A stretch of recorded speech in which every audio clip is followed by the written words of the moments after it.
अस्सलाम वालेकुम। First year chemistry में एमसीक्यूज कराने का सिलसिला जारी था। तो चूंकि आपके पेपर्स में आपको पता है फर्स्ट ईयर का जो टाइम टेबल आया है रिवाइज टाइम टेबल, उसमें फर्स्ट ईयर केमिस्ट्री का पेपर से प्री इंजीनियरिंग के इम्तहान का आगाज़ होने जा रहा है। और मैं ये चाह रहा हूँ कि आपके न्यूमेरिकल्स अच्छे से अच्छे हो जाएँ।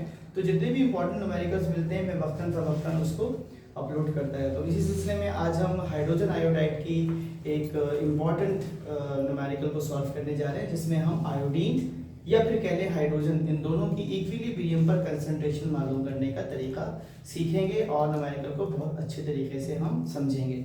ठीक है, तो वक्त ज़ाहिर किए बगैर आ जाते हैं सवाल की तरफ। सवाल में वो कह रहे for the reaction of 2HI gives you H2 plus I2, 1 mole of HI is introduced in a vessel at constant temperature, calculate the number of moles of iodine, obviously the number of hydrogen उसके बराबर ही होंगे, when the equilibrium is reached and Kc is equals to 0.0156।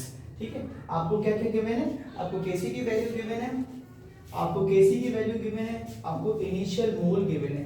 अब ये याद रखिएगा, अगर volume आपको given ना हो तो वॉल्यूम कंसीडर किया जाता है 1 dm क्यूब, और 1 dm क्यूब का मतलब है कि जितने मोल्स होते हैं उन्हीं को हम कंसंट्रेशन मान लेते हैं। अगर 1 मोल दिया हुआ है, 1 को 1 से डिवाइड करेंगे दोबारा 1 आ जाएगा। तो इस स्क्वायर ब्रैकेट का मतलब होता है मोल पर dm क्यूब। अब तरीका क्या होता है, हम लिखते हैं सोल्यूशन की हेडिंग देते हैं, इक्वेशन को दोबारा लिख देते हैं, और साइड में मैंने ये रेड कलर से दो चीजें लिखी हैं, इनिशियल कंसंट्रेशन और इक्विलिब्रियम पर कंसंट्रेशन। ठीक है, इनिशियल कंसंट्रेशन क्या है इसको समझो, ये क्या है। वो कह रहा है 1 मोल ऑफ HI, तो हमने HI के नीचे 1 लिख दिया, 1 डिवाइडेड बाय 1, ये हम अज्यूम करते हैं कि वॉल्यूम भी 1 dm क्यूब है, तो 1 लिखा हुआ है, 1 को 1 से डिवाइड करेंगे तो 1 ही आ जाएगा। ठीक है, इनिशियल कंसंट्रेशन क्या है, रिएक्शन तो अभी शुरू ही नहीं हुआ, टाइम 0 है, टाइम 0 के ऊपर H2 और I2 की कंसंट्रेशन क्या होगी 0, क्योंकि अभी तो कुछ बना ही नहीं। जैसे जैसे टाइम गुजरता है और रिएक्शन प्रोग्रेस होता है, आपको पता है जितने मोल्स बनेंगे H2 के उतने ही मोल बनेंगे I2 के इक्विलिब्रियम पर। तो हम दोनों की मिकदार को चूंकि मालूम करने जा रहे हैं, तो ना हमें H2 पता है ना हमें I2 पता है, ना इंजन की खूबी ना कमाले ड्राइवर चली जा रही है खुदा के सहारे। तो हमने H2 और I2 दोनों की कंसंट्रेशन को माना है x, क्योंकि इक्विलिब्रियम पर ये दोनों की कंसंट्रेशन क्या होती है बराबर। अब ये जो 2x बना है, जाहिर सी बात है कहां से बना है, हवा से थोड़ी बना है। ये जो आपके पास 1 मोल गिवन थे इनिशियल कंसंट्रेशन, इसमें से ये माइनस होगा ना, क्योंकि ये बन गया, तो मैंने 1 में से माइनस कर दिया 2x। ठीक है, ये जो बैलेंसिंग कोएफिशिएंट है ना 2, वो यहाँ आ जाता है और इसकी जगह पर लगाते हैं हम साथ में x। अगर फर्स्ट करो यहाँ 3 लिखा होता तो हम क्या माइनस करते -3x, यहाँ 4 लिखा होता तो हम क्या माइनस करते -4x, 2 लिखा हुआ है तो हमने क्या कर दिया -2x।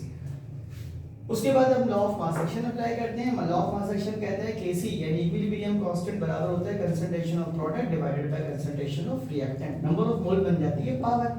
तो हमारे पास जो प्रोडक्ट है वो है H2I2, वो मैंने ब्रैकेट में लिख दिया H2I2, और हमारे पास जो रिएक्टेंट है वो है HI, इसके नंबर ऑफ मोल्स हैं 2, यानी बैलेंसिंग कोएफिशिएंट है इसका 2, उसको पावर बना दिया। ठीक है, अब उसके बाद आपने वैल्यूज पुट कर दी, Kc की जगह पर हमने रख दी 0.0156, H2 और I2 दोनों x थे, x को x से मल्टीप्लाई करेंगे x स्क्वायर बन जाएगा, ये था 1 - 2x का होल स्क्वायर, इस पे फार्मूला अप्लाई करेंगे तो ये आ जाएगा 1 - 4x + 4x स्क्वायर। ठीक है, क्रॉस मल्टीप्लाई कीजिए, 0.10156 से मल्टीप्लाई करें, दूसरी तरफ बचेगा आपके पास x2।